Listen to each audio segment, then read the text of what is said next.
আসসালামু আলাইকুম রহমতুল্লাহি ওয়া বারাকাতুহ। দেখুন, আজকে আমরা তাদের জন্য আল্লাহ তাআলার কাছে দোয়া করছি যারা আমার আপনার ভাই, আমার আপনার দেশেরই বাসিন্দা। কতগুলো জেলা আজকে মানব সৃষ্টিতে বন্যায় প্লাবিত হয়ে কত বাড়ি ঘর জান মালের ক্ষতি হয়েছে, এটা ভাষায় প্রকাশ করার মতো নয়।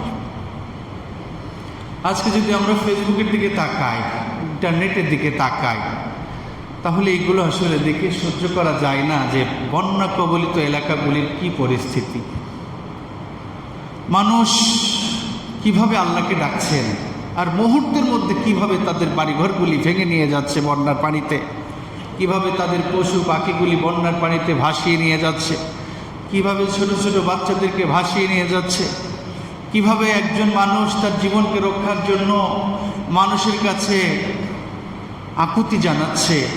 এটা আমরা ইন্টারনেটের কল্যাণেই এখানে বসেও সেগুলো দেখতে পাচ্ছি। গতকাল অত্যন্ত হৃদয় বিদারক একটা দৃশ্য দেখে নিজেকে কোনোভাবেই কন্ট্রোল করতে পারছিলাম না যে একজন 8 মাস বয়সী গর্ভবতী নারী, সেও পানিতে ডুবে যাচ্ছে, পুরা শরীরটা ডুবন্ত অবস্থায়, মাথাটা ভেসে আছে। সবাইকে উদ্দেশ্য করে বলছে, ভাইয়া আমাকে বাঁচান, আমি গর্ভবতী, আমাকে বাঁচান, আমি গর্ভবতী, আমাকে বাঁচান, আমি গর্ভবতী। পরিশেষে বিকালে নিউজে দেখলাম সেই বোনটা দুনিয়াতে আর নাই। আমার ভাইয়েরা, ঠিক সেই মুহূর্তে আল্লাহ সুবহানাহু ওয়া তাআলা আমাদেরকে এখনও ভালো রেখেছেন, সুস্থ রেখেছেন। আমরা আল্লাহর শুকর আদায় করি, বলি আলহামদুলিল্লাহ। বিশ্বনবী সাল্লাল্লাহু আলাইহি ওয়াসাল্লাম একবার মসজিদে নববীতে এইভাবে খুতবা দিচ্ছেন। তো মদিনাতে কোনো বৃষ্টি নাই। একজন লোক ভরা মজলিসে দাঁড়িয়ে রাসূলুল্লাহ সাল্লাল্লাহু আলাইহি ওয়াসাল্লামকে বলছেন, ইয়া রাসূলুল্লাহ, আমাদের এই মদিনাতে দীর্ঘদিন বৃষ্টি নাই, বৃষ্টি বন্ধ হয়ে গেছে, আপনি একটু আল্লাহর কাছে দোয়া করুন, আল্লাহ যেন আমাদেরকে একটু বৃষ্টি দেন। নবীজি সাল্লাল্লাহু আলাইহি ওয়াসাল্লাম দোয়া করলেন। দোয়া করার সঙ্গে সঙ্গে বৃষ্টি শুরু হয়ে গেল, বলুন আলহামদুলিল্লাহ। এবং সেই বৃষ্টিটা এমনভাবে প্রবাহিত হচ্ছিল যে 1 সপ্তাহ চলে যায়, বৃষ্টি থামার কোনো খবর নাই। পরবর্তী জুম্মায় রাসূল সাল্লাল্লাহু আলাইহি ওয়াসাল্লাম আবার এরকম খুতবা দিচ্ছেন। বর্ণনায় আসছে যে ওই লোক অথবা অন্য কোনো লোক রাসূলুল্লাহ সাল্লাল্লাহু আলাইহি ওয়াসাল্লামকে বলছেন, ইয়া রাসূলুল্লাহ, আমাদের তো আর বৃষ্টি দরকার নাই, আল্লাহকে বলুন যে বৃষ্টিটা তিনি যেন থামিয়ে দেন। নবীজি সাল্লাল্লাহু আলাইহি ওয়াসাল্লাম ওই অবস্থায় দোয়া করলেন, আল্লাহুম্মা হাওয়া আলাইনা ওয়ালা আলাইনা, হে আল্লাহ, আমাদেরকে আর বৃষ্টি দিয়েন না, যাদের প্রয়োজন আপনি তাদেরকে বৃষ্টি দান করুন। হযরত আনাস রাদিয়াল্লাহু তাআলা আনহু বলেন, রাসূলুল্লাহ সাল্লাল্লাহু আলাইহি ওয়াসাল্লাম যখন এই দোয়া করলেন, আমি আসমানের দিকে তাকিয়ে দেখলাম আসমানের মেঘমালাগুলি এক এক দিকে খণ্ডিত বিখণ্ডিত হয়ে ছড়িয়ে ছিটিয়ে গেল, এবং মুহূর্তের মধ্যে মদিনার মধ্যে সব ধরনের বৃষ্টি আল্লাহ তাআলা বন্ধ করে দিলেন, বলেন সুবহানাল্লাহ। তাহলে বৃষ্টি দেওয়া, বৃষ্টি না দেওয়া, রোদ দেওয়া, রোদ না দেওয়া, সব কিছু কার হাতে বলুন? সব কিছুর ক্ষমতা আল্লাহ তাআলা, সব কিছু তিনি নিজে কন্ট্রোল করেন। তার সিদ্ধান্তকে আমাদের মেনে নিতে হবে।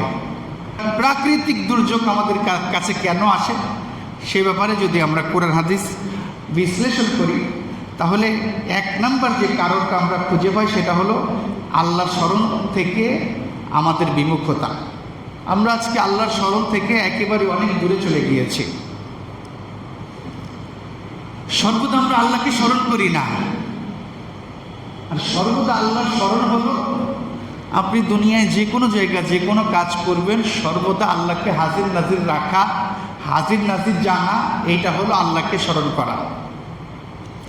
যতগুলো তাফসির আছে বেশিরভাগ তাফসিরেই আল্লাহর স্মরণ সম্পর্কে বলা হয়েছে, আল্লাহর জিকির সম্পর্কে সংজ্ঞা দেওয়া হয়েছে যে একজন মানুষের 24টা ঘন্টা কিভাবে অতিবাহিত হয়, কোন জায়গায় অতিবাহিত হয়, সর্বক্ষেত্রে একজন বান্দা আল্লাহকে স্মরণ রাখবে। এইটাই মূলত আল্লাহর জিকির। আর আল্লাহর জিকির যদি কোনো বান্দা সর্বদা সবখানে স্মরণ রাখে, ওই বান্দাকে কখনো গুনাহ স্পর্শ করতে পারে না। বান্দা টয়লেটে যাবে, টয়লেটে যেয়ে সে আল্লাহকে কিভাবে স্মরণ করবে? রাসূলুল্লাহ সাল্লাল্লাহু আলাইহি ওয়াসাল্লামের সুন্নাতের দিকে সে তাকাবে যে টয়লেটে সে যখন যাবে, প্রথমত টয়লেটে ঢোকার আগে সে রাসূল সাল্লাল্লাহু আলাইহি ওয়াসাল্লামের যে পঠিত দোয়া আছে, মাসনুন দোয়া, এই দোয়াটি পাঠ করবে। এরপরে রাসূল সাল্লাল্লাহু আলাইহি ওয়াসাল্লাম কীভাবে টয়লেটে প্রবেশ করতেন, বাম পা দিয়ে টয়লেটে প্রবেশ করতেন।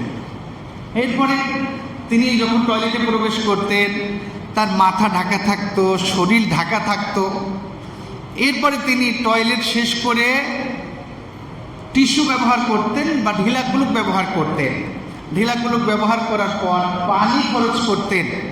এই যে প্রত্যেকটা কাজ, টয়লেটে যেও যে সমস্ত কাজগুলি আমাদের জন্য আছে, এই কাজগুলি টয়লেটের মধ্যে যে বাস্তবায়ন করা হচ্ছে আল্লাহকে স্মরণ। এভাবে প্রত্যেকটা জায়গা, আমরা যত জায়গা যত কাজ করি, সেইখানে যে প্রত্যেকটা কাজ সুন্নাত মোতাবেক কীভাবে ওই কাজটা রাসূল আঞ্জাম দিয়েছেন, ওইভাবে আমাকে আঞ্জাম দেওয়ার নাম হচ্ছে আল্লাহকে স্মরণ। আর এইভাবে যদি আমরা আল্লাহকে স্মরণ করতে না পারি, তাহলে আমাদের জন্য আল্লাহ সুবহানাহু ওয়া তাআলা কঠিন হুঙ্কার দিয়েছেন। দেখুন কি হুঙ্কার দিয়েছেন। সূরা তাহার 124 থেকে 127 নম্বর আয়াত। রব্বুল আলামিন বলেন, ومن أعرض عن ذكري فإن له معيشة ضنكا ونحشره يوم القيامة أعمى قال رب لما حشرتني أعمى وقد كنت بصيرا। রব্বুল আলামিন বলছেন যে ব্যক্তি আমার স্মরণ থেকে দূরে সরে যাবে, ওয়ামান আ'রাদা আন যিকরি ফাইন্না লাহু মাঈশাতান দানকা, কোনো ব্যক্তি যদি আমার স্মরণ থেকে দূরে সরে যায়, নিঃসন্দেহে আমি ওই ব্যক্তির জীবনকে সংকীর্ণ করে দেব, আমি তার জীবনকে সংকীর্ণ করে দেব। শুধু তাই নয়, দেখুন এরপরে রব্বুল আলামিন বলছেন, ওয়া নাহশুরুহু ইয়াওমাল কিয়ামাতি আমা, কিয়ামতের দিন ওই ব্যক্তিকে আমি যখন উঠাবো, তখন ওই ব্যক্তি থাকবে অন্ধ। দুনিয়াতে চোখ থাকা সত্ত্বেও ওকে আল্লাহ তাআলা অন্ধ করে উঠাবেন। قال رب لما حشرتني أعمى, কিয়ামতের ময়দানে ওই বান্দাকে যখন অন্ধ করে উঠানো হবে, বান্দা রব্বুল আলামিনকে বলবেন, রব্বুল আলামিন আমি তো দুনিয়াতে চক্ষুমান ছিলাম, দুনিয়াতে আমার চোখ ছিল, কিন্তু আজকে আমাকে কেন অন্ধ করে ওঠানো হলো? আল্লাহ তাআলা বলবেন যে দুনিয়াতে তোমার চোখ থাকা সত্ত্বেও তুমি আমার স্মরণ থেকে বিমুখ ছিলে, তুমি আমাকে সর্বদা স্মরণ করো নাই, আজকে সেই জন্য তোমাকে আমি আল্লাহ তাআলা অন্ধ করে এই কিয়ামতের ময়দানে উঠিয়েছি। বলুন নাউজুবিল্লাহ। এরপরে প্রাকৃতিক দুর্যোগ আসার অন্যতম আরেকটা কারণ যে আল্লাহ তাআলার অঙ্গীকার সমূহ থেকে আমাদেরকে দূরে সরে যাওয়া। আল্লাহ তাআলা আমাদেরকে যে সমস্ত অঙ্গীকার করেছেন, এই অঙ্গীকারগুলো থেকে আমরা আজকে সরে যাচ্ছি। এরপরে বান্দার উপর ন্যায় বিচার না করা, বান্দার উপর ন্যায় বিচার না করা, বান্দার উপর যদি কোনো অবিচার হয়, ন্যায় বিচার না হয়, তাহলেও আল্লাহ সুবহানাহু ওয়া তাআলা প্রাকৃতিক দুর্যোগ এই পৃথিবীর মধ্যে প্রেরণ করেন। এরপরে অন্যতম আরেকটা বিষয় হলো যে জিনা ব্যভিচার বৃদ্ধি পাওয়া। সমাজে রাষ্ট্রে জিনা ব্যভিচার যখন বৃদ্ধি পায়, আল্লাহ তাআলা তখন প্রাকৃতিক দুর্যোগ সেই দেশে প্রেরণ করেন। এরপরে যাকাত না দেওয়া, যাকাত যদি কেউ না দেয়, কোনো সমাজের লোকেরা, কোনো দেশের লোকেরা যাকাত দিতে যখন অস্বীকার করে, তখন আল্লাহ সুবহানাহু ওয়া তাআলা আসমানি গজব তাদের উপর নাজিল করেন।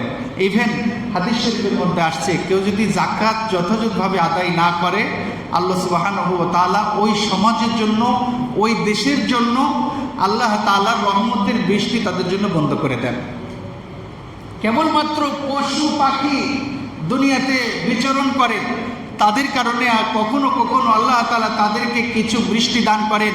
তবে মনে রেখো, যদি এই পৃথিবীর মধ্যে পশু পাখির বিচরণ না থাকতো, আর যদি কোনো সমাজের কোনো দেশের মানুষেরা যাকাত ভিত্তিক অর্থনীতিকে অস্বীকার করত, যথাযথভাবে তাদের সম্পদের যাকাত না দিত, আমি আল্লাহ সুবহানাহু ওয়া তাআলা আসমান থেকে রহমতের সব ধরনের বৃষ্টি তাদের জন্য বন্ধ করে দিতাম।